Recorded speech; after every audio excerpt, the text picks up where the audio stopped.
Good morning, everyone, and welcome to Qdabra's day 3 of our 4-day training class. This is Patrick again, welcoming you here. Today we have two new topics that we have not covered before in past training. We also have a topic that is very popular that we're going to talk about first, which is dashboards. I want to welcome you to day 3. First off, I know we have a smaller class size today. A few people have had We've lost some of the class over the last couple of days as people got busy with work-related matters. Obviously, our goal with this class is to tape it, make it available to you on InfoPath Dev, and so you can download the videos later, you can look at the labs, and also to have a forum here, a live forum where you can ask us questions as we're demoing, and also if you have time to do the labs at the end. So Shri, Brock, thanks for hanging in there. I know you're both muted this morning, so I don't know how much this quiz is going to work, but I'll go through the questions anyway. We had a quick quiz to refresh ourselves on day 2. Remember yesterday we looked at Authy and how to integrate that with your forms. We gave an example of an XTP that can be added, reusable template part called an XTP, which can be added to your forms and can allow them to integrate with Twilio's Authy, which allows a bunch of new features. In fact, that's the first question. How does Authy authenticate external users? Do either of you have audio? Do you want to take this, or shall we do it internally here? And I'm guessing that neither of you have audio this morning. So, Kirby, I'm going to ask you. Yeah, so Authy provides a verification code that expires for a few seconds. You can use the Authy app for Authy to generate those codes, and it will simply you can copy that and paste that to your form in order um, to access your forms with the Authy XTP that we've discussed yesterday. Great. Yeah, I think Yeah. it's 20 seconds, right? The code is a 20-second expiration kind of deal, right? I'm not sure about the exact seconds of its expiration, but it's just a few seconds. So you need to really copy it quickly because it will expire fast. So yeah. Great. And yeah, so the Authy authentication is a good solution for you because of two main reasons. Joanne, you know what those reasons are? I'm not sure at the moment. Okay, that's fine. Kirby, do you know? Yeah. One is that uh, it means that you can reduce license cost because it provides a way for your external submitters to access your form within your SharePoint site. And thanks, Chris, for joining. We're just doing a quick recap on day 2. We're asking a few questions here, and neither Shri nor Brock have audio, and I'm guessing that you don't have audio either. You didn't have audio yesterday, so we're doing the questions amongst ourselves here for the purpose of the recording, but also to quickly give you a recap. So, Authy, the XTP was one of the main features we demoed yesterday. It's very cool because it's very easy to add your forms. You obviously have to provision a free Twilio account, but then you can start using it to authenticate external users, which reduces license cost. And the number one benefit of Authy is probably the fact that it gives you better security because it does away with passwords, because we're using cell phones now. Cell phones, and there's an interesting article, and I want to thank you for telling us to scrub the phone numbers yesterday. We did actually fuzz out those phone numbers as we uploaded the video yesterday. So the video you got should have not had any private information in it. There was a big article in the New York Times this morning. I read the Wall Street Journal and the New York Times. I try to look at them every morning, but the interesting article on not giving your cell phone to anyone, because of course the cell phones can be used to track people now. So it was great that you made that comment yesterday. Thanks for doing that. The cell phone is encrypted, so the XTP that we should be sending out a day 2 package with those labs with an updated XTP with the encryption built in. In fact, I don't know if you got that from Mel yet, Kirby, but we may want to show that quickly this morning or after the dashboards just to show people how we're encrypting, because we didn't cover it yesterday. But the AuthXTP will encrypt the phone numbers so that there will be no PII stored on the SharePoint site. I mean, it'll be encrypted, and the encryption key is baked into the form. So unless they're a site collection admin, they can't get that. So it's not impossible for somebody to decrypt the phone numbers, but if you've got the list locked down where the phone numbers are, in other words, you provide some easy workflow that removes permissions and only grants permissions to the person for the line item that they're allowed to see, which is their information. Actually, you can't do that because they're all externally accessing.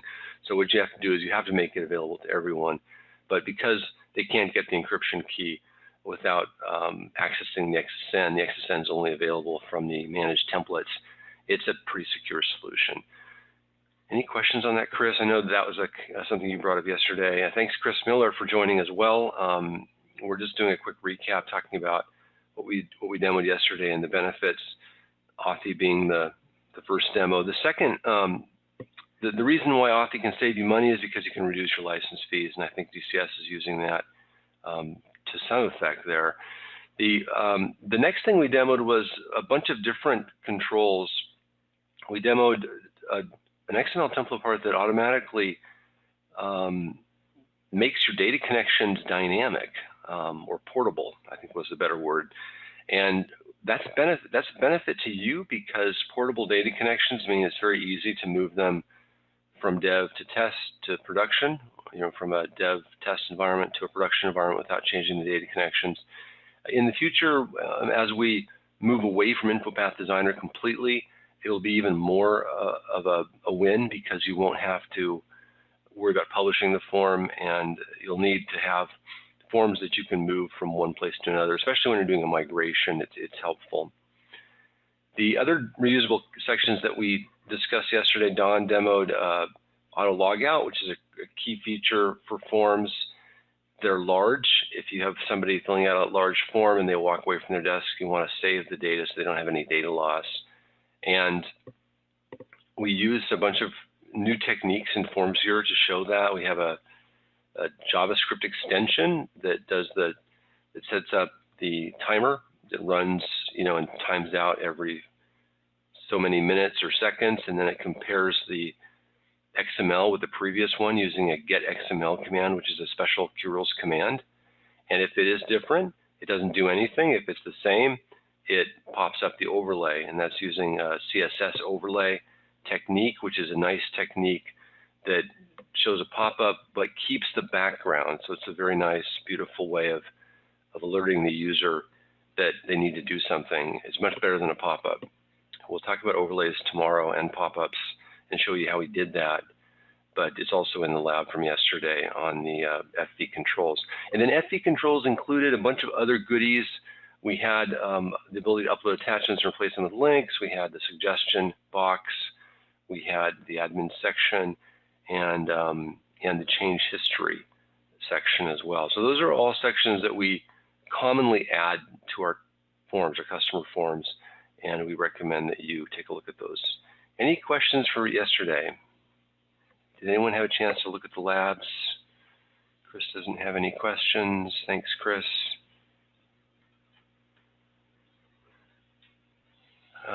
Okay, so we're going to continue. I'm going to talk for a few more, just another minute or so, and then we're going to jump into demos. So today we have 3 major demos for you. We're going to, we reorder this slightly because of resource needs here. So we're going to do the dashboard demo first.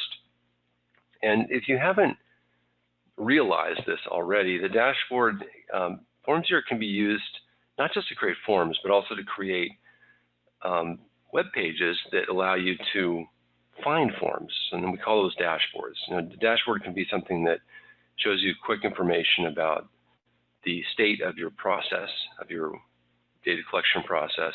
It can also be a portal for you to find a form and open it. And that's really what we're going to show today is using the expense report as an example. We'll show you how to create a simple dashboard that gives you some color-coded feedback based on the urgency of expense report approvals, and allows you to open up individual expense reports. So this is kind of analogous to a view in SharePoint. The benefit over the view is there's a couple benefits. One is you can make it look really pretty without having to, the modern views and the classic views in SharePoint don't allow for a lot of, don't allow normal, power users to make them look colorful by adding conditional formatting. The modern view has some new filtering and conditional formatting in it, so you can do it a little bit with the modern view, but not with classic. But it's tricky, and the modern view is still not completely there yet. It's still got some performance issues. So the benefit of the dashboard is that it gives you a way to create, the benefit of FormsViewer is it gives you a way to create these dashboards quite quickly. We're going to give you a kind of a stock dashboard that has a bunch of common components in it. Every dashboard that you have, just like every form, will have a header and a footer. You'll have filtering, you'll have a table of results, and you might even have paging. So we'll cover all those and how you do those in your form. Of course, you could use a SharePoint view. The other benefit of having your own dashboard is you can force people to use something kind of like a default view. They won't have the ability to create their own. You can limit their view options as well. So there's some nice administrative benefits. The main disadvantage of using FormsViewer as a dashboard editor is that you have to be a site collection admin, right? Which could be a benefit if you want to restrict access, but if you want a lot of people to be able to edit the dashboard, which probably is not a good idea, then they can't do that. So that just a flip side of the control over the proliferation of custom views. The flip side is obviously that they can't create a lot of custom views, which I think is a good thing, but some of you may want to give your people more customizability, control, whatever you want to call it. So that's the first demo. Joanne's going to be doing that, and then we'll switch to data validation. The second and the third demo today, data validation and date and time formatting, are both new. These are new features in 4.1. We're going to show how we do validation now. We've improved it significantly since before 4.1. In fact, you could claim that we didn't really have a good way of doing validation before. Now we do. We had some workarounds, but now we have a fine solution for validation. And then Dawn will talk about date and time formatting after we take the break, and we'll show how to make dates and time look good. We'll show how to convert them across time zones. So that's a quick intro to today. Any questions on that?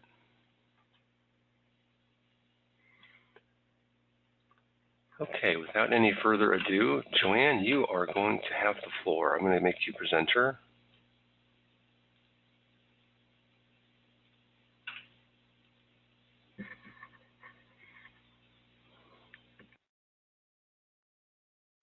All right, so this is the expense report dashboard, and you can see this package Lab 1 create a dashboard. This is the documentation, and you can follow it to create this dashboard. And as you can see, we've applied the things that we've learned from day one. We've applied the CSS behind it, and it's also mobile responsive. And this dashboard is basically just pulling in some information from the expense reports list that we've also created in day one. And here I've just submitted several expense reports for each one of you as my sample data. So this dashboard basically has five to six features in this. And the first one is the filtering section. So as you can see, here I can select an employee name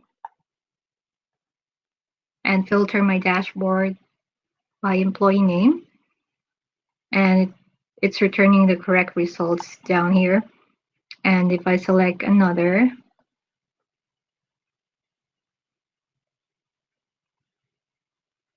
yep, so it's querying the correct data for us. And then, for example, if I just want to view those items that are submitted, I can see those too. And as you can see, as I search, you'll see that the items are displayed in different colors. They are highlighted based on their statuses, submitted, approved, or paid. They have different colors, right? And it's good because it makes it easier for the users or managers to easily see those form statuses and take action right away.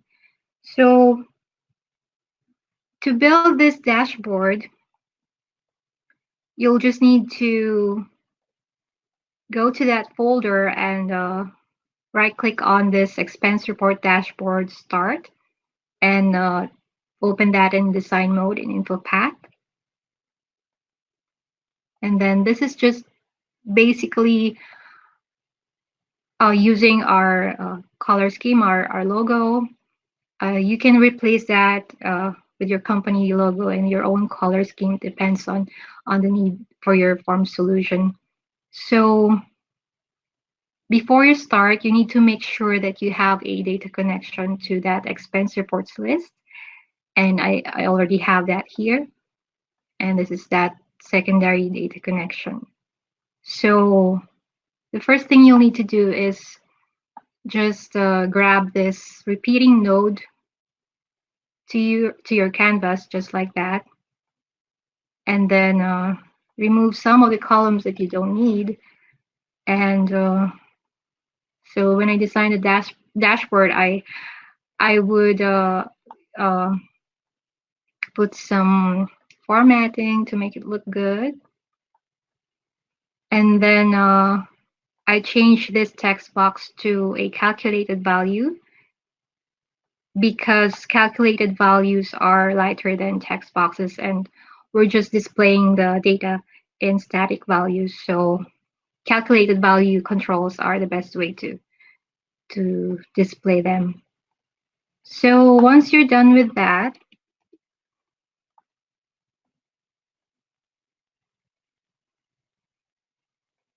you're going to come up with something like this. And then next is to build the filter. Let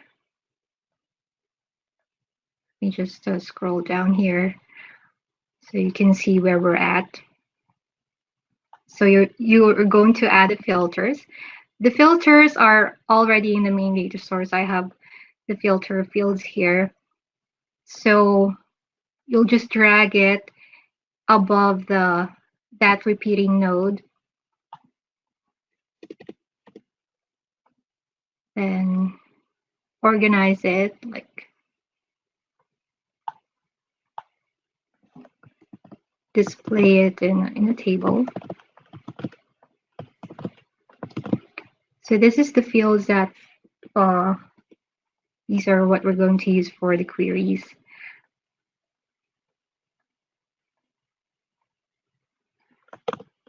Add some labels.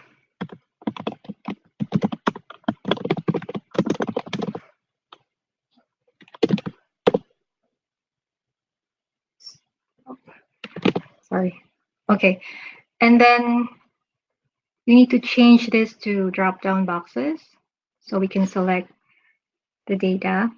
And for employee name, I'm basically pulling in the employee names from an external data source. You can also do that if you have your resources list in your SharePoint, you can do that. Or if you have it in your database, you can also do that.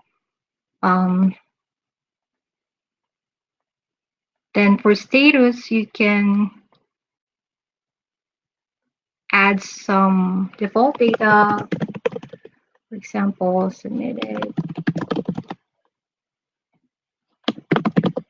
and so on, something like that. And then when you're done creating the filter section, it will look something like this. Then at the end, you will add this search button, and the search button should have this rule that sets the filters. And most of you might be already familiar with setting the query field values in order to filter your SharePoint list. So when you have a data connection to a SharePoint list or library, you'll get separate nodes for the query fields and data fields. So this node is what we need. Select from the query fields. So in this example, I'm setting the resource name query field, and giving that the value for our filter, which is the name field. And as you can see, sometimes, maybe you've also experienced this, sometimes SharePoint changes the name of the column for some reasons. For example, here it's displayed as resource name, but when you select that, the name changes. That's fine. Just continue on that. And then at the end, you will add a query data connection to your expense reports. So that's adding the filter. And for the highlights, the technique is to add a formatting rule in the repeating table. So for example, if status is equal to, say, submitted, I want the row to highlight in yellow. You can also customize it a little bit. And add the rest for the other statuses. And by the way, just like Patrick said earlier, you can also do that, I think, in list or like he mentioned, in data views.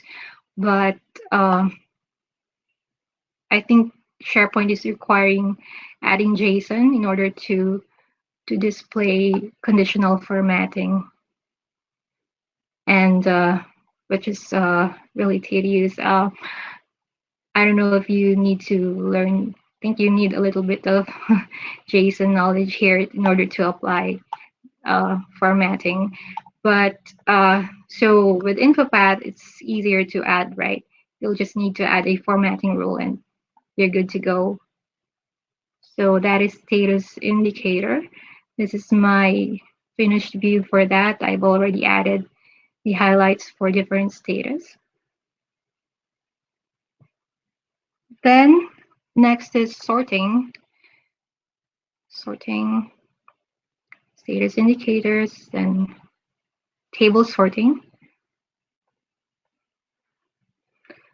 So for sorting, for example, we want to sort the report date.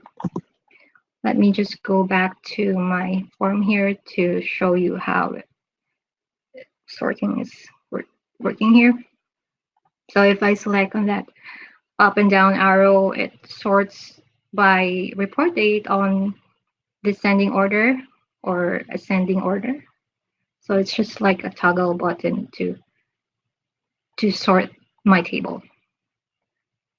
And I did that by adding a picture button and using some icons that we've also provided.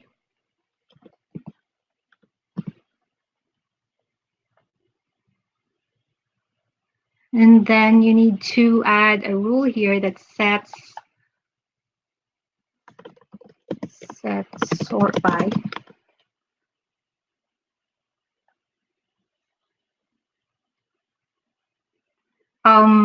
Well, Sri has a question.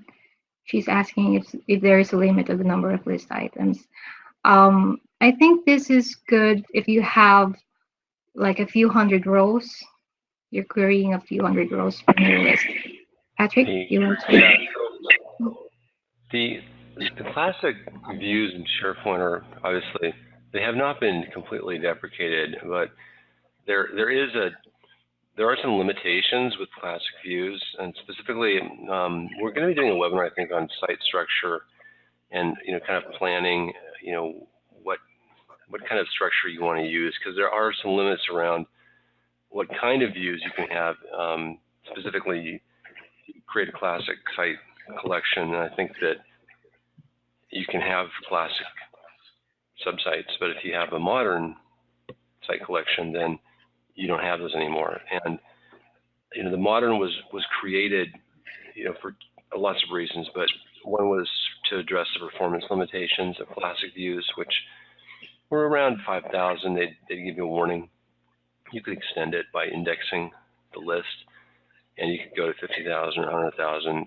But it did become I want to say it became too slow to query items after around. If you're trying to query more than 3,000 or 4,000 items into the form at the same time, you'll see a delay. And if you're in classic view, it may time out. So what I recommend is using this. If you've got a list that's less than 5,000, you filter it. You're going to return less than 1,000 or maybe 1,000. 1,000 is pretty fast. And if you're moving to modern views or modern UI, modern sites, then I recommend using, those are not going to be limited to that arbitrary 5,000 or whatever if you don't have them indexed. It's going to be better, it's going to be more performant. The other thing just to keep in mind is that SharePoint really isn't a good place to store a gazillion row items. There still are limits around permissions for the item level permissions, even for modern. So if you do have more than, I want to say, 20 or 30,000 rows, or you're collecting, you're basically you're submitting more than 2,000 or 3,000 rows per month, then you probably either want to archive the data using a workflow or a flow, or you want to push into your database, which you have. So hopefully that answers the question. And these techniques work fine if you're querying the database as well. The idea behind the dashboard is to give you another alternative to building a view in your SharePoint site that can find things. And this is also nice because you can have kind of a master detail. You can have the dashboard on top and you can have the detail below it. And it gives you more options. It gives you more power to customize the dashboard, whereas you don't have that on the classic views anymore. The SharePoint Designer no longer supports the WYSIWYG editing of the views or the web pages, and the modern experience also doesn't have a WYSIWYG editor for editing those. So this just gives you another option. It's something that a lot of our customers use. We use this a lot in solutions to provide customized options. And you can have in the table, you can have links to open forms, you can have batch commands, and there's quite a lot of things you can add to this. And the dashboard is pretty simple to create. It takes a few hours, but it's not hard. So hopefully I was able to answer your question. Thanks. Joanne? All right. Yeah, so continuing, so click on the sort icon and then set the sort by field in our main data source to the relative XPath of the report date column. So how do you get that? Let me just, this is the report date, right click, copy XPath. So this is the column name that you want to put that in there as a value. So when the sort by field is set, this already has some rules in here.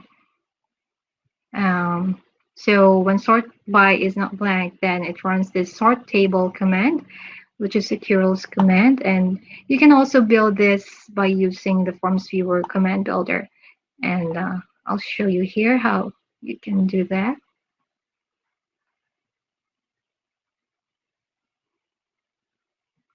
Okay, this is the command builder. Just find the sort table command. And first is to fill in the required parameters first. And for the row, we need to select dynamic because we're selecting from a secondary data source. So right here.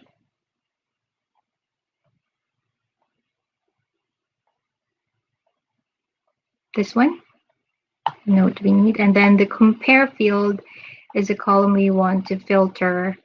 And we're also selecting a dynamic field. Is this sort by field? And then the data source name is the expense reports. Order is also dynamic from our main data source. This attribute order, select that. Then that's it. Your command is built here. Copy that to clipboard, go back to your formula here, paste that. And so you can see there's no errors there. So that's how you build the sort table command. And then the sort by field also has other rules. It's just toggling between ascending and descending order. Okay, so if you need to, for example, sort a different column, then just copy the button to another column, and then set the sort by field to the name of that column. So you'll need to replace this with a relative XPath for that column. All right, so when you're done, you're going to come up with something like this. That is sorting. And the next one is date range filter.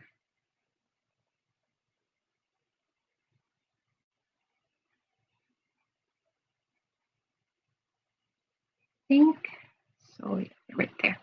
Date range filter. We also have it here. This little icon here is going to display a date range filter icon. And if I select something from January of this year to say April, I'm going to click search.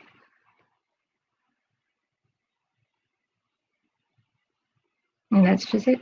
Now, oh, and I have a different set on my next page. Maybe it's a bug, but as you can see, there's the logic behind there. It's just displaying the items between these date range filter.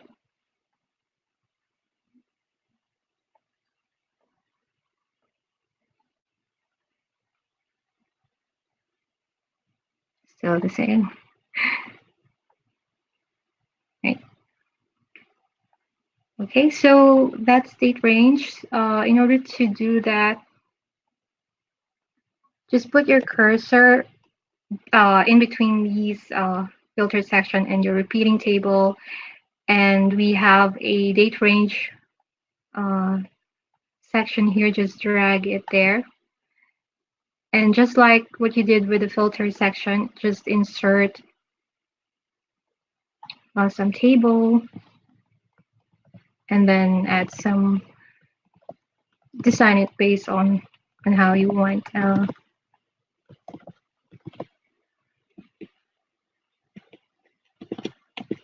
Something like that. And then format it and make it look good.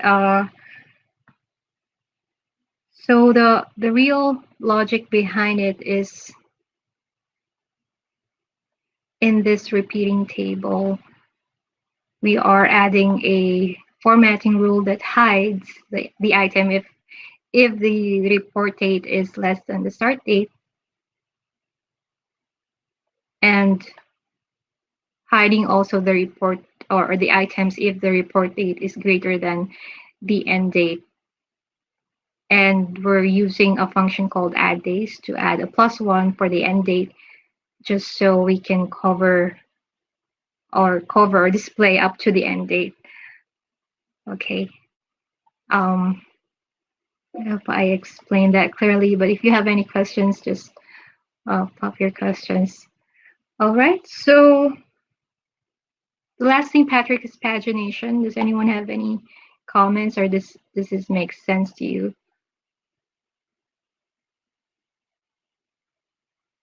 So pagination is this function down below where I can toggle, or I can click on next or previous page, right? So the pagination is an XTP that is added in the form, and I already have it here. So for you to add that, it's just okay. I'm not right. Just put your cursor in the right location and select the XTP, and it will add the paging node there and the paging logic secondary data source, which already has some default values and rules. And it also adds this section, the main XTP function here, and the instructions, which is very straightforward. It's just basically saying click on the page number text box above, just follow that instruction, and then it displays this paging logic, the logic data, secondary data source, so you'll know which one to edit, and then click paginate, and then find the set page length edit rule. So this is just saying that this is the number of items that is displayed per page, and you can edit that if you want less items per page. And also edit this rule named set row count edit. And we have a placeholder value here, and you need to cut that and place that in function. And for the repeating group, we need to count the repeating node from our expense reports.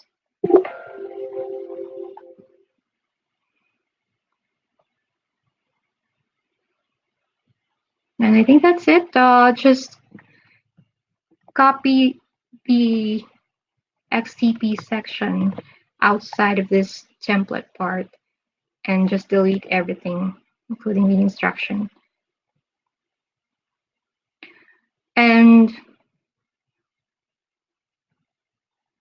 there's also this hide or formatting rule that hides if the item is less than the start date or if it's greater than the start date, because oops, okay, I'm in the wrong XSN. This is the XSN for my pagination where I added the XTP.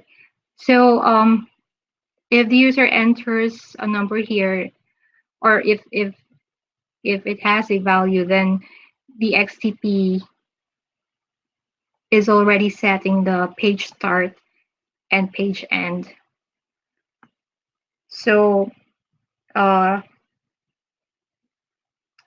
if the current row number is less than the page start or greater than the page end, the formula in here will run. It's actually using a count preceding function to determine the current row and hide it based on the page start and page end values. And that works fine, Joanne, if you have no filtering, but if you're filtering it, then the numbers will be different. Did you take that into account when you do the filtering? Are you actually counting the filtered items, or are you just counting the total items? I think the total items. Right, which is why it shows kind of weird earlier when you had 3 on the first page and 5 on the second. So that's the right. bug. I think that to fix that bug, you just have to change your count function to make sure you're counting, not the absolute row number, but the I mean, ideally, what you want to do is only have the items in the secondary data source that are for the filter, as opposed to filtering it in the form. You just want to query the items and then bring in those items that you're looking at. Otherwise, the calculation can be pretty complex, right? Because you have to include the filtering in the count, which is tough. Yeah, but we can improve it.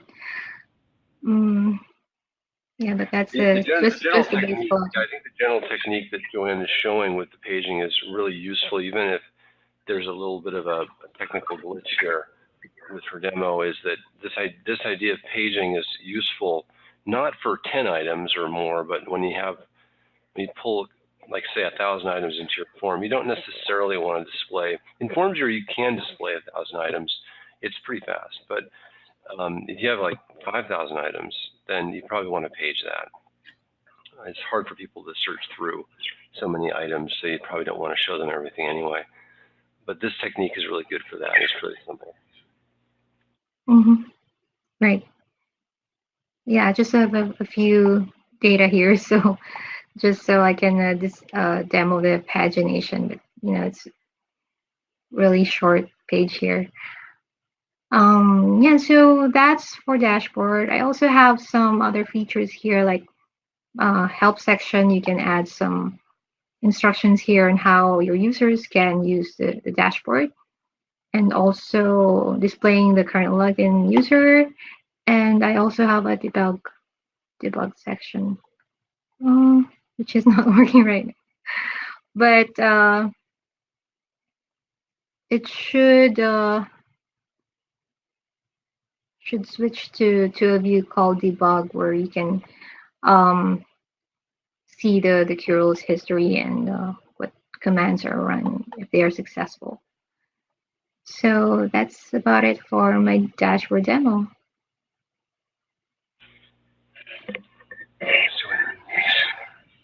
So a quick recap.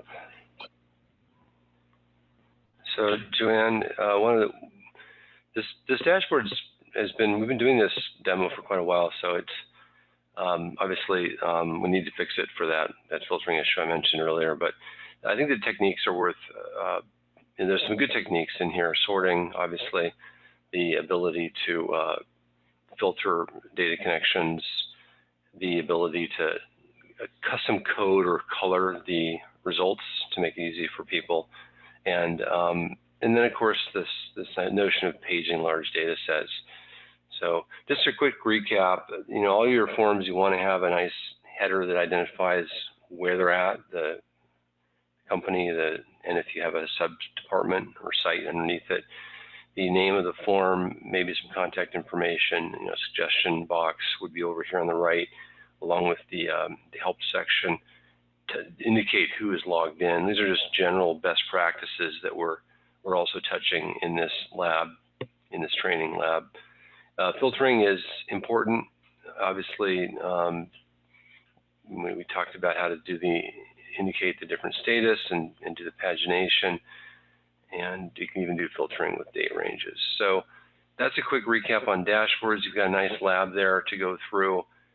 Even if you don't think you're going to be using dashboards for any existing forms, guaranteed you will for something in the future. And so it's a useful lab to go through. You'll learn some different techniques. The way we use this is, you can have somebody go someplace and filter it automatically for who they are, what's assigned to them, and then you can allow them to, an admin person to see even more. So it's good for restricting the view access to lots of items. It's also really good if you're using a database in the back end and you've got tons of data that's not probably, like Shri was asking earlier, you don't want to store large scale sets of data in SharePoint. It's just not meant for that. So you can do this. You can hook up your form dashboard, this dashboard that we just showed, something like it, to your SQL database. Now, we should probably show a couple of dashboard examples since we're here. So let's just show a couple of dashboard examples for what we use in-house. We've got our Teams site here. And of course, course, we have dashboards, right? So we have support dashboards. We have, I mean, pretty much we're using dashboards for everything. So let's take a look at the support dashboard real quick here. And this form needs to be slightly faster to load. Hasn't been really that big of a priority for us, but it does take a little bit more than the 5-second limit. So when you're serving something up in 365, you definitely want to be sensitive to the performance of what you're serving up. And in general, you don't want things to take more than 5 seconds to load. In the support case, because we don't access this dashboard, like we access it 2 or 3 times a week. And of course, Kirby's in here all the time, but I don't look at it that much. So it hasn't been a huge priority for me to speed this up.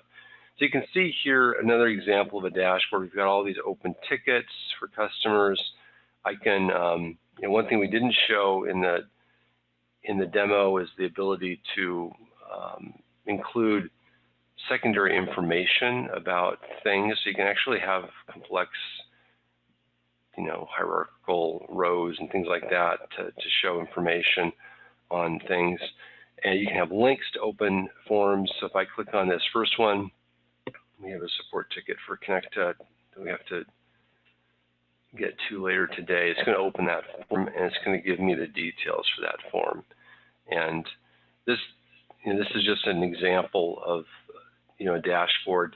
Even though we only have 10 active tickets today, it allows me to filter down on who's assigned to, and so we're using some of these techniques that you just saw. If I look at Svetlana's tickets, we're the same techniques that Joanne showed. So this is showing you really how we do dashboards here at Qdabra. And one example, there's lots of examples out there, but they are useful. And here I have the ability to create a new support ticket or add a customer, so there's some benefits to doing that.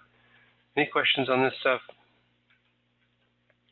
I think we should show one more dashboard. I'm trying to think of a good one would be like a calendar dashboard, because we get a request from time to time to do calendar dashboards. I think I'll have to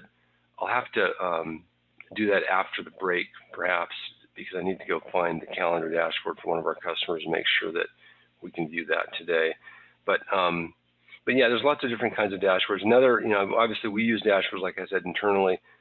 Most of the time when we're accessing forms, we're not accessing, and we have some way to find them, and all this data is stored in a database. So we don't store it in SharePoint, so we're using dashboards on top of that. I mean, some of the data we are storing in SharePoint, like the statements of work, but like customer contact, there's just way too many customers just to store them all in SharePoint. So we use a nice dashboard on top of it to find customers. So here's another example of the dashboard. Let's see how fast this one loads. This one's a little faster, but it doesn't give us much to begin with. So let's search for Sri. And you can see it's pretty responsive. We've got one closed contact in there from back in 2014. I don't know why. I guess we created this by mistake. And then you can see Sri's contact information there.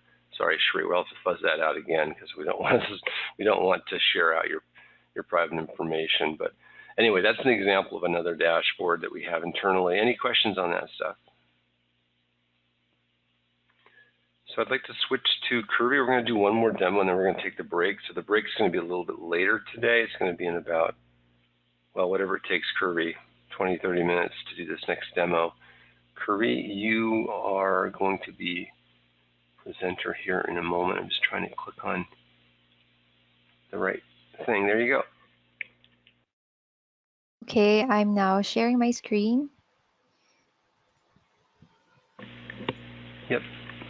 Okay, so for the lab 2 of the day 3 training, I'm going to show you how FormsViewer is currently supporting validation rules or data validations for your forms. So here I have a sample form that I've created earlier, and I have here some examples of fields. So if I click the Get Errors Count button here, so this button has a rule behind it that uses a new um, Kuros command called Get Errors Count. So as you can see, it provides us uh, a message here that there are 4 errors found. So to check the details of those validation errors, we need to click on the Get Errors uh, button here, which will show us the specific validation errors in our form. So as you can see, these 4 fields are being required. So, and it shows here the field name and the error message. So uh, you can also click the clear errors here so that the errors will be removed from the form. All right, so those Kuros commands are being executed upon the uh, upon clicking the buttons here. So as you can see, I've got a debug section here where it shows us the commands that are being used when the buttons are clicked. So here we got the error get error count, the get errors, and the clear errors. So now I'm going to show you uh, the end form for that sample that I showed you. So the package for this lab 2, it also contains a guide that you can go through, so you can know you have a guide on how to use those Qdabra rules command in your forms when you want to provide, or when you want to add validation rules in your forms. So here, if I click on the Get Errors Count button here, it calls this command called the Get Error Count.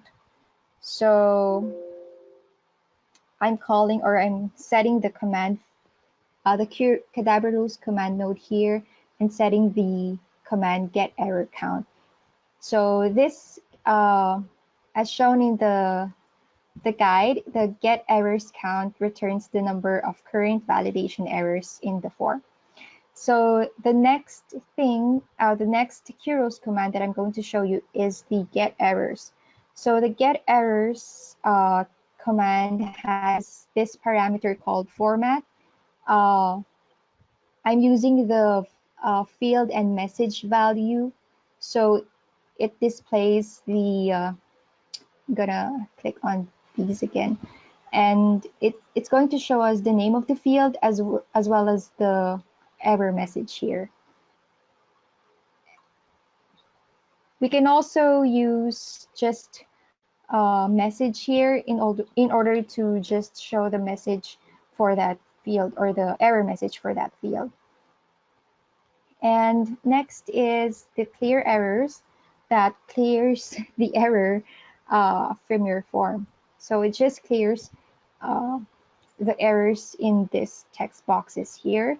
So we've got the error message, the message for the error count command, and also the error message for the get errors here. So next is I added a validation rule here, a validation rule here for the fields. So for example, for the name field here, I've added this validation that checks when the name is blank, and it will show us this screen tip here. Please enter a name. That's why it is showing the message here on top. And then we've also got this highlight formatting rule here that changes the color of the field to have a yellow background as well as a red color font. So the validation rules is, or the data validation for FormsViewer is a combination of these two rules in here, the validation and also the formatting rule. So for the email format, I also added another validation here. So if I enter sample or dummy text here and click on the get errors count, it will show us still 4 errors here, even though we already added a value here, because if we click again the get errors, it's going to show us that the email is not valid, as you can see here. So you have to enter a valid email address for this field. So how are we doing that? So I've added another validation here to check whether the pattern used for that field has a email pattern here. So I've used this pattern for the email address. So you can check on the internet for other regular expressions that you can use for those patterns here.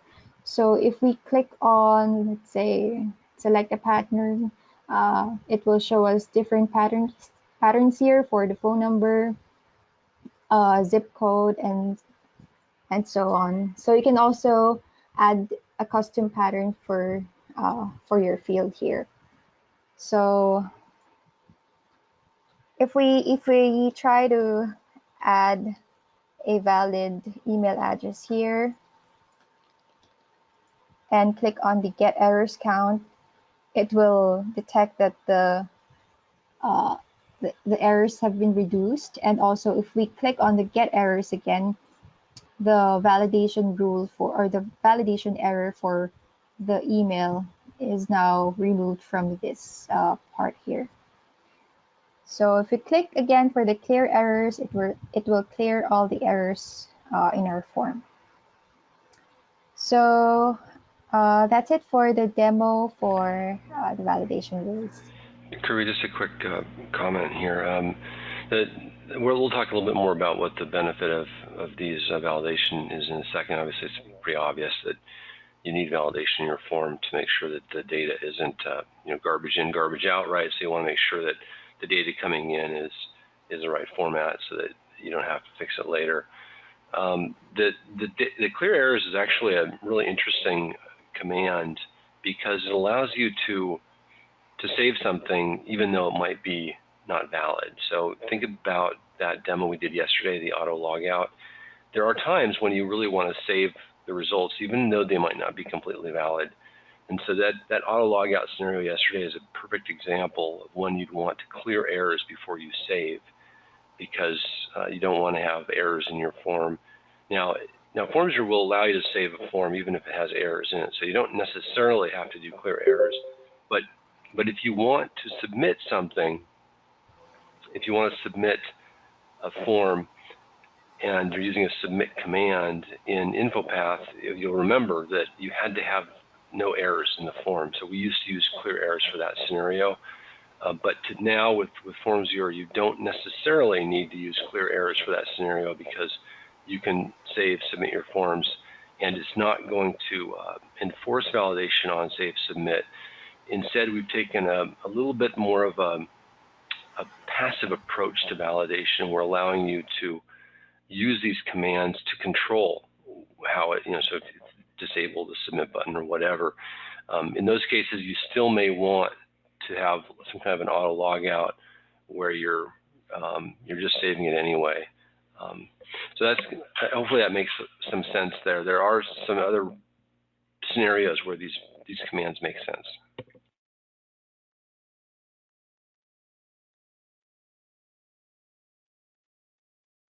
Thanks for the additional information, Patrick. So yeah, I think that's it for the data validation demo. And did you show them the lab, the actual PDF file? Yeah, so um, I also got this PDF for you, so you can walk through the steps that I've showed you earlier.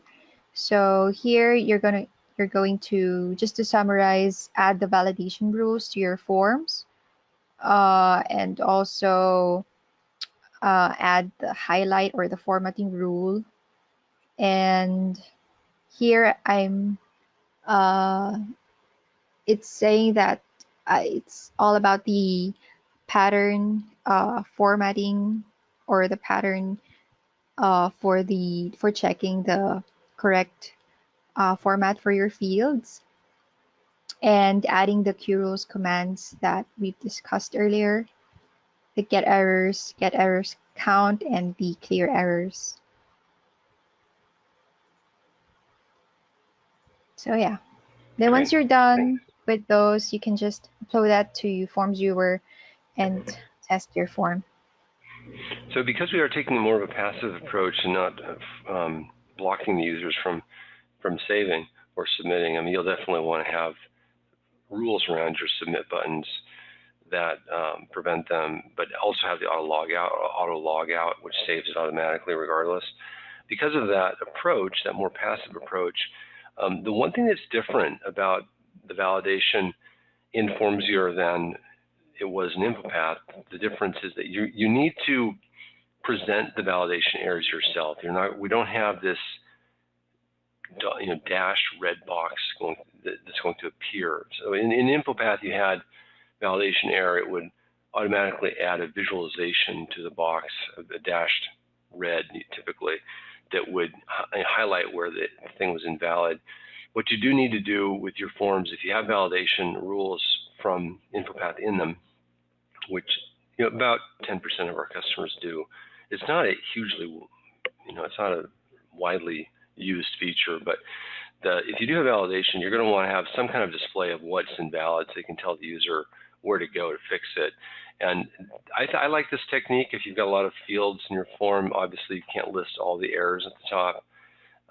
So you do want to provide some visualization to show them where to go to fix things. And you can add conditional formatting to the fields based on the errors that come back. There's various ways to do it. So that's just one slight difference with InfoPath there. Any questions on any of this stuff? We're going to quickly recap and then take a break. Thanks, Kirby. That was great. So validation is important. Obviously, you want your data to be validated when it's entered so that there are less issues downstream. And there are these very powerful techniques using regular expressions to validate your data in InfoPath, and FormsViewer supports those. The key thing you'll want to do is there are different types of rules. There's validation, formatting, and actions. FormsViewer supports all of these now with 4.1. Before 4.1, we had to do it all manually using a secondary data source or something to track the validation and use rules instead of conditional formatting rules and other rules instead of validation rules. But now in 4.1, we actually support those validation rules, so you don't have to change the validation rules, but you do need to provide a special UI on top of it to show when they have a validation issue. And there's a difference between required fields and validation rules. Once again, we're taking a passive approach for submitters. We're allowing people to submit data and forcing the designer of the form to make it restrictive if need be.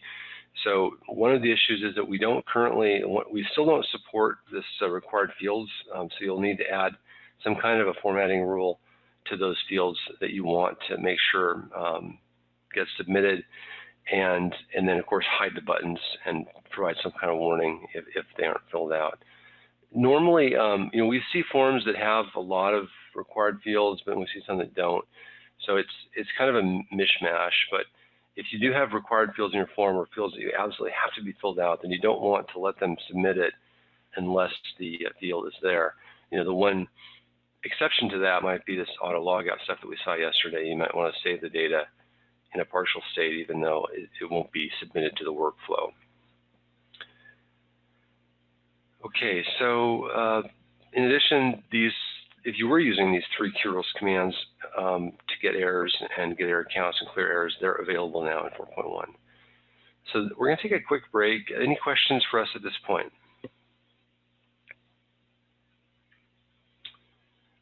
Okay, so it's currently at 9:10 Pacific, 12:10 Eastern. We'll come back here in 10 minutes, so we'll see you in about at about 12:20 Eastern, or if you're in Pacific time zone like Chris, Forrest, and I, it will be 9:20. Talk to you soon.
This conference will now be recorded. Well, welcome back to our training. We just saw Kirby demo validation. Joanne did dashboards.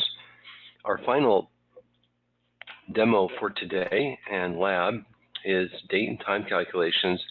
We've made quite a few improvements to date and time calculations in 4.1.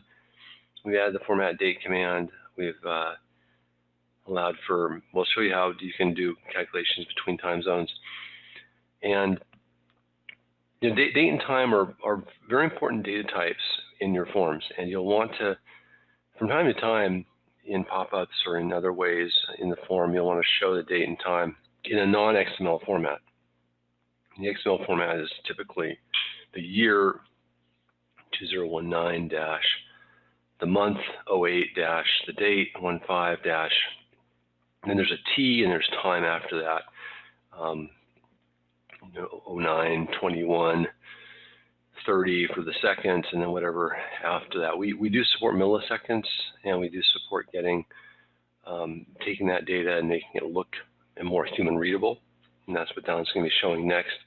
Don, are you ready to do the demo? Hey, Patrick. Yep.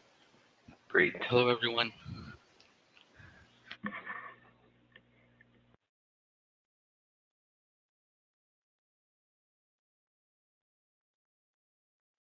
Can you see my screen now, Patrick? Yep. Okay, so hello, everyone. My name is Don Frack, and I'll be demoing the format date command along with the server time XTP. So before we begin, I would like to show the XML format, which Patrick mentioned earlier. So this is what's being returned by the now function, and it's not really readable, or it's not pretty. So what we're doing with the format date is we're going to change the formatting of the date and time to make it easier for users to read. So in this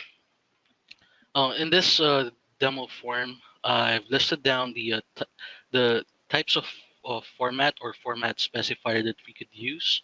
There's actually a bunch more from this list, but I've only listed down a few that are a few of the formats which really make sense, because some others either don't return anything or isn't really useful. So for this form, it's setting the date and time using the now function, and it has these fields pre-populated with the format specifier. And if I hit the trigger button, it's going to return the result of the format data command. So as you can see, we have a readable syntax here, or text, which is better for users, and you can display this in the prompts whenever you submit your forms. And right beside it, adjacent to the format specifier, is the command syntax, which we'll be using later on with the server time demo. It's not doing server time right now, right? It's doing client time? Right now, yeah, it's local time. So I'm going to, we have another form which does the server time. So we're going to use this form in order to get the format that we want. And from there, we're going to capture the command syntax here and use it later on. So we're going to try out other formats that are listed, that were listed here in the list. So I'll show you what's going to happen if I type in some other formats.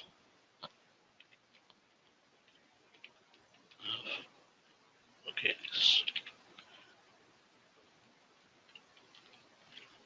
Okay, then I'm going to hit the trigger button. So as you can see, there are others, but we've already got them here. And you can also make your own custom format like this one. I've concatenated the this four formats here and made them into one and turned it into this string. And as you can see, the K here, it's listed under this list, but it's not returning anything, so it's really useless. Now, moving forward, I'm going to demo the server time XTP if we open up this form. So this field uses the now function, and it's going to return the local time. And for this field, I've got the server time XTP configured, and it's going to return it here. And using the format date command, I'm going to um, transform the server time into a readable format. Okay, so I'll click the button, and as you can see, this is what happened. So the time now here in the Philippines is 12:26 a.m. and it's already August 16, and the server time, which is PST, is August 15, 9 a.m. And here is the readable format. Now, if we submit this, you'll be able to see that we can use this on the prompts on your forms. So it's better for the users because they can see it, and it gives more information. Okay, so Didn't for we show this? This was on the overlay for the auto logout yesterday as well, right? yes, that is correct. Okay, so I'll be showing the demo form for the XTP. So in the XTP, if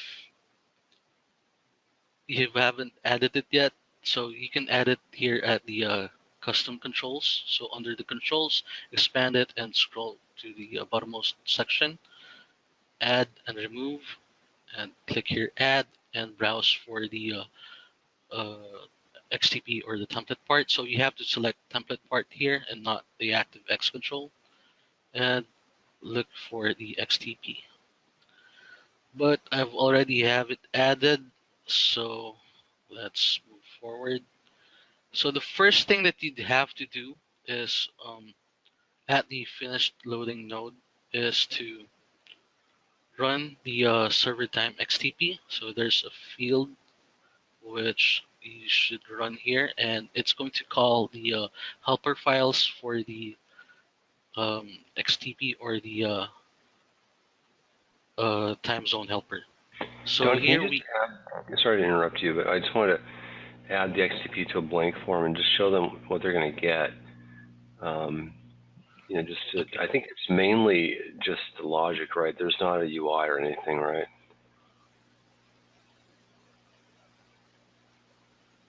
This is the starter form. So for this one, we only have this.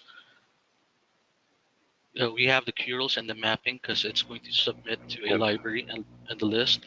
And I've already have it pre-configured to automatically detect the data connections. So it should run on your SharePoint site, and you just have to upload the STPs. So for this one, I'll add the server time XTP here, and here's what you'll see. And there's an onload button here, so you just have to copy this rule over to the Qdabra rules finish loading node. That's great. And when you're done with that, you have to trigger the run onload rule here, which calls the scripts needed by the XTP. So you have the QD time zone utility and the time zone helper JS file. So And opening, those two files are added as part of the XTP, right? right, that is correct. Cool. Cool. You can see that here at the resource files. So they are added. So it's these two. And what it looks like from in the notepad is this one. So the time zone utility JS file is getting the time, the server time, and it calculates for the offset, wherein it returns an offset, I mean, of the difference between the local time zone and the server time zone. So if it's positive, the local time zone is ahead, and if it's negative, then it is behind. And then what does time zone helper JS file does is it transfers the return data onto the offset minutes node here. And this is what is being used by uh, the calculation for the server time. So whenever you need to call the or to grab the server time, is you need to set this node to go, and it's going to get the server. So it's going to calculate for the server time. So that's the now, which is the local time, and the offset minutes, which was grabbed by the time zone utility JS file. So it's just calculating that here, and it's going to put the result onto this node here.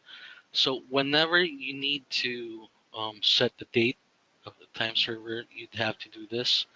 You'd have to set the get server time to go and grab the value of the server time from the server time node of the server time XTP. Okay, and then after that, I've also added the set format date command, which is doing this one. So this is what's being used. Okay, if we go back to the previous form, so I grab that here, and let's get this one, and I just enter that here. And for the server time, I'm going to get the date and time from the server time that was calculated earlier, and it's going to format that, and it's going to bring the result, and you can set the formatted date with the result that was generated by QRules. Okay, so let's try that in action.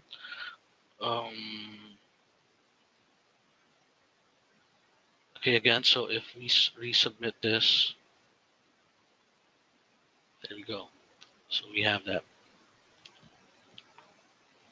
It's a pretty simple logic. It's It gives you more information rather than just the XML value, and it's better for the users.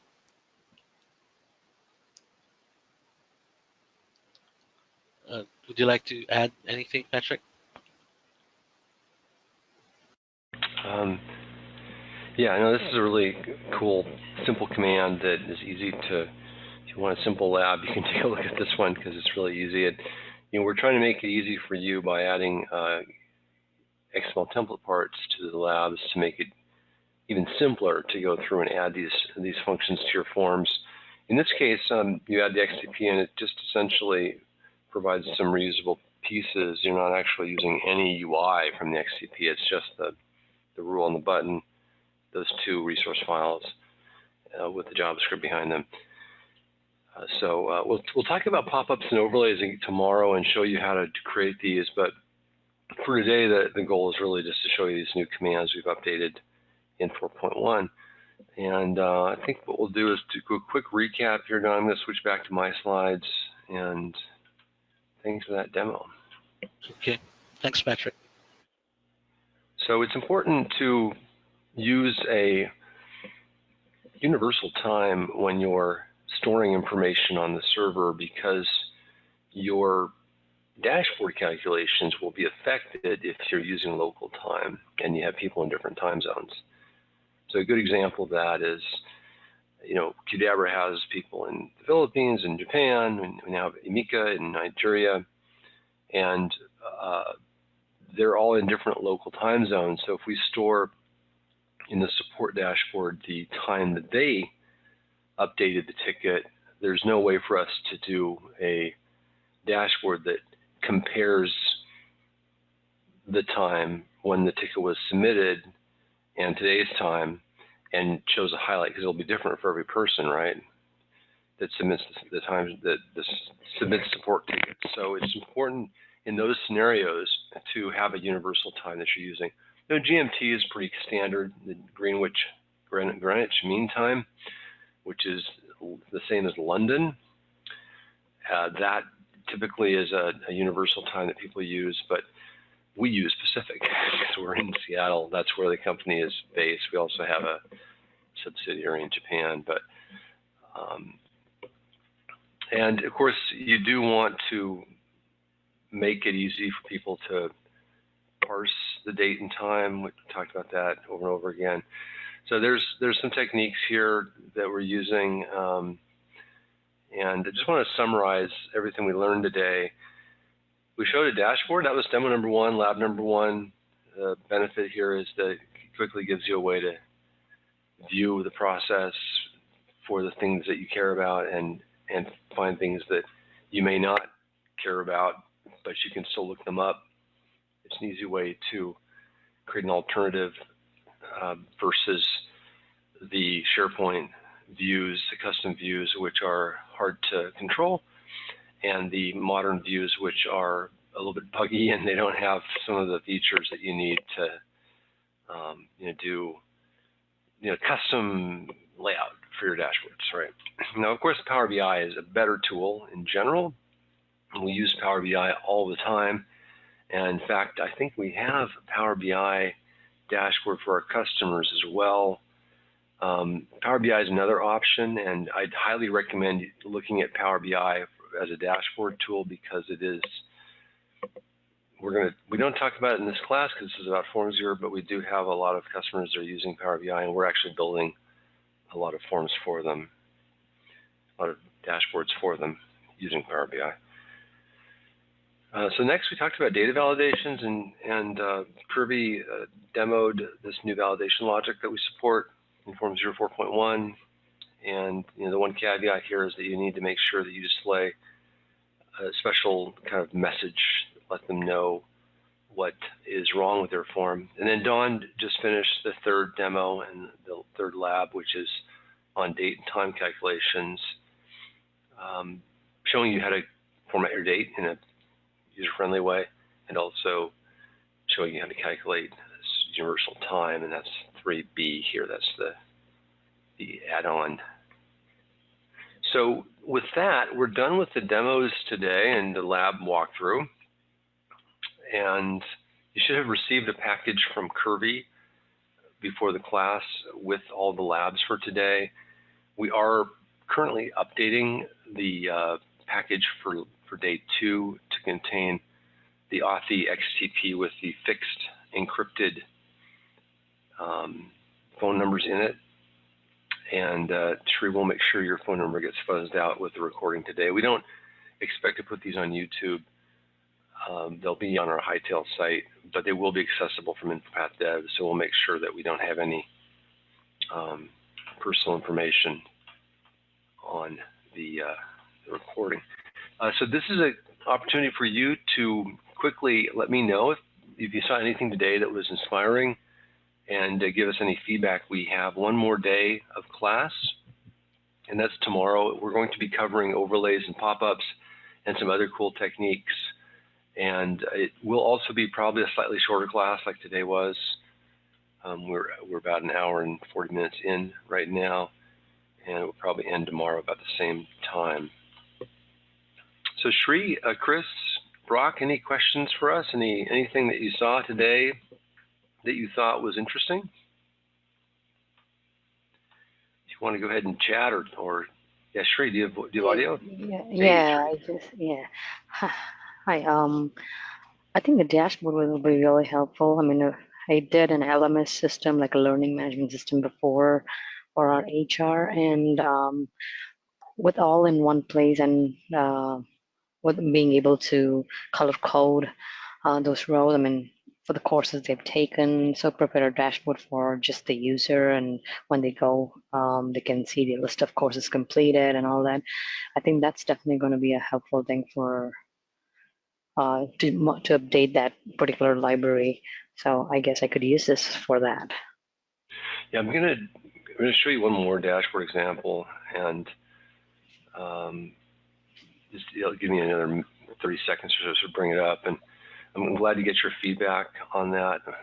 Chris also has commented here that some neat stuff. Dashboarding is super helpful, so he agrees with you that the dashboard stuff. The dashboard stuff's actually, if you think about it, there's lots of possibilities here. So just give me 1 second, and hopefully we'll get a comment from Brock. I don't know if Brock is still with us or not, but I'm going to, I think I'm just going to try to log into one of our esteemed customer sites and see if I can do this here.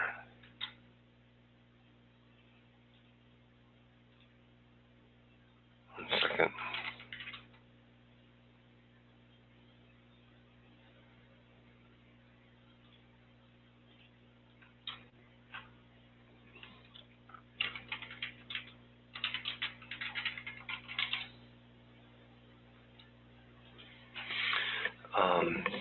I'm just logging into a customer site here. I'm going to share up my screen. And the Dell Valley Equipment is one of our esteemed customers. We've been helping support them. They're a firm in North Carolina that manages boilers and other kinds of equipment for companies. And I believe I'm just going to try to switch to their service desk. So I want to show you the dashboard that has the calendar on it. So this is an example of, well, this is an interesting, I want to go,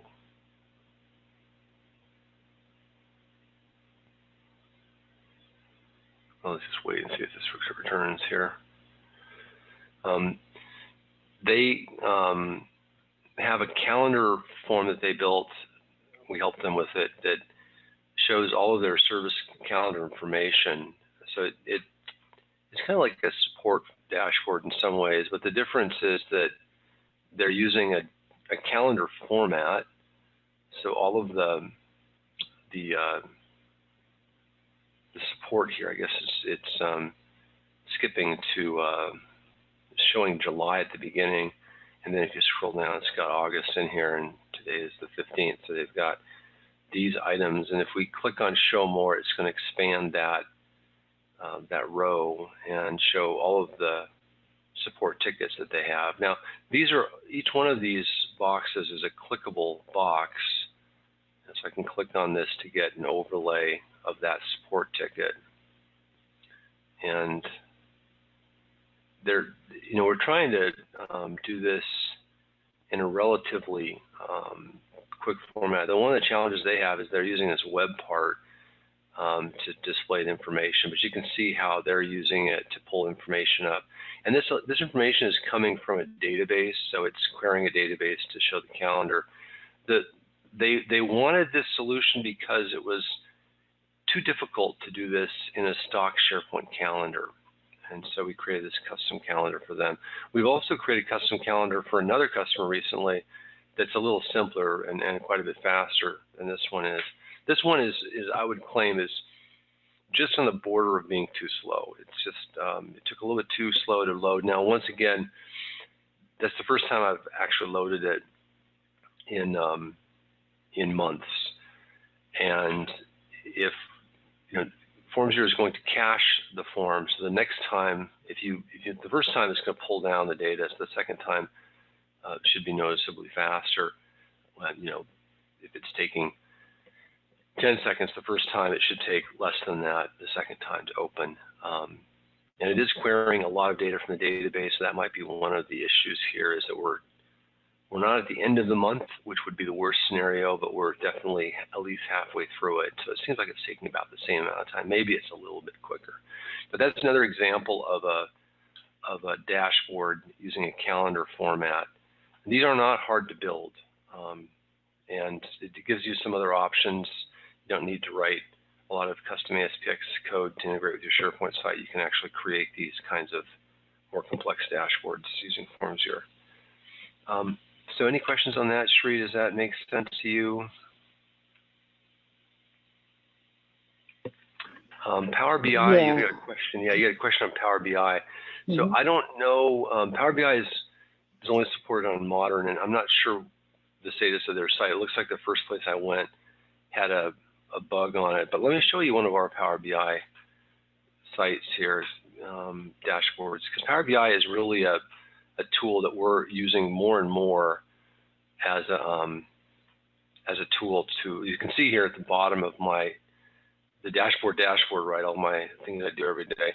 I've got the FogBugs Power BI report. I think I have a customer Power BI here somewhere. I know we have a customer form, but let me just take a look at the Power BI report for FogBugs. We use FogBugs to manage all of our bugs and our cases and our features and our tasks for customers.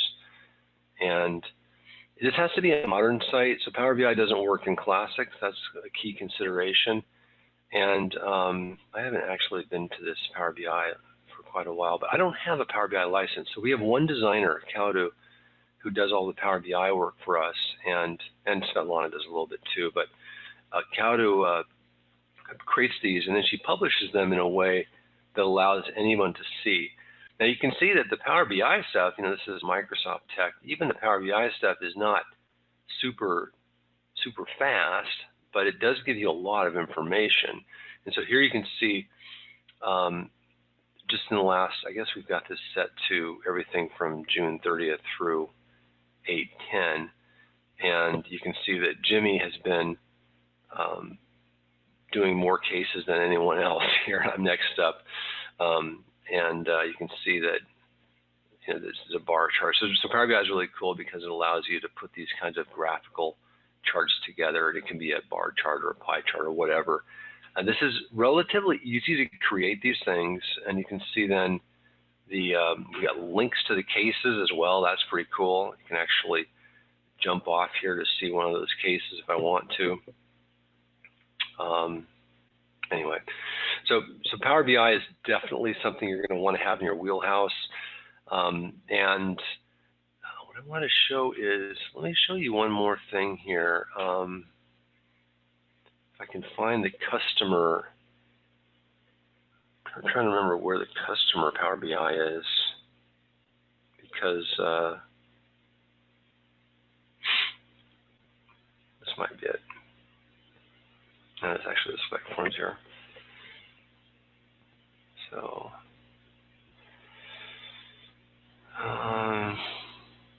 well, maybe I'll demo it tomorrow. But the customer Power BI, which I could probably just search for and find it.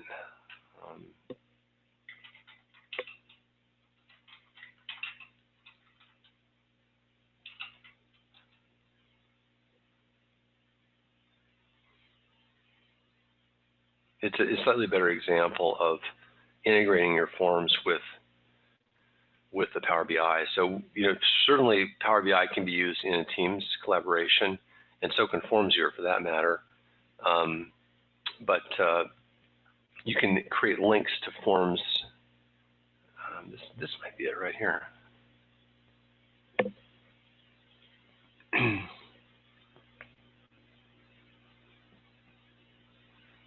And even though I don't have a Power BI license, the way we're publishing the Power BI allows anybody in the organization to view the results, the dashboard results. And you can see here it loads. And what this is going to show is another example of a dashboard in Power BI. I haven't looked at this recently, so I'm not sure what the default filtering is on this webinar. Maybe we were updating the webinar package here. And I'm not sure exactly what she's on page 6. That's the problem. So you can actually have multiple pages here in your Power BI, and you can make some of those pages even notes to yourself to improve things. So it's quite flexible. Let's just see here. So this is probably pulling too much private information here, but I can click on these items and pull up the user. So this is probably the wrong one too. Let me see if I can find one that has the actual FormsViewer links in it. Because I think the cool thing is the ability to integrate the dashboards in Power BI with your form data. It's not interesting. So I think I'll have to do a demo tomorrow on this. Sorry about that. I just was thought about this after the fact. But yeah, you can add links to open data from Power BI in Forms. It's really easy to do. So hopefully that was a little bit of an extra demo for you today.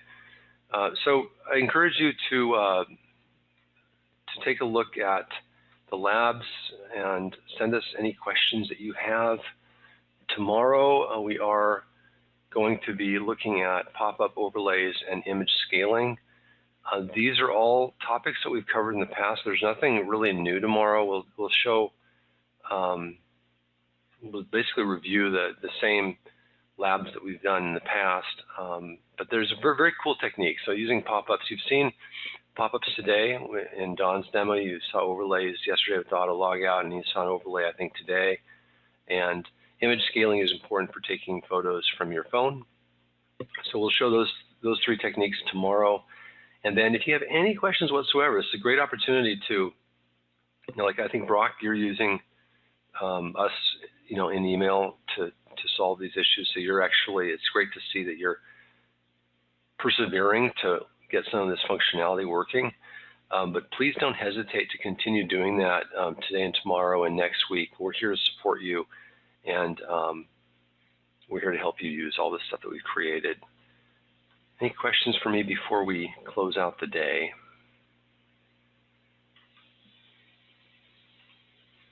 So since we haven't had a lot of active lab feedback, I'm going to just stop the recording, and then if you do have questions on the labs, please email us and we'll call you up and jump on a go-to-meeting or something and help you out. Hope you all have a great day and look forward to having you here again tomorrow, our day 4. Take care.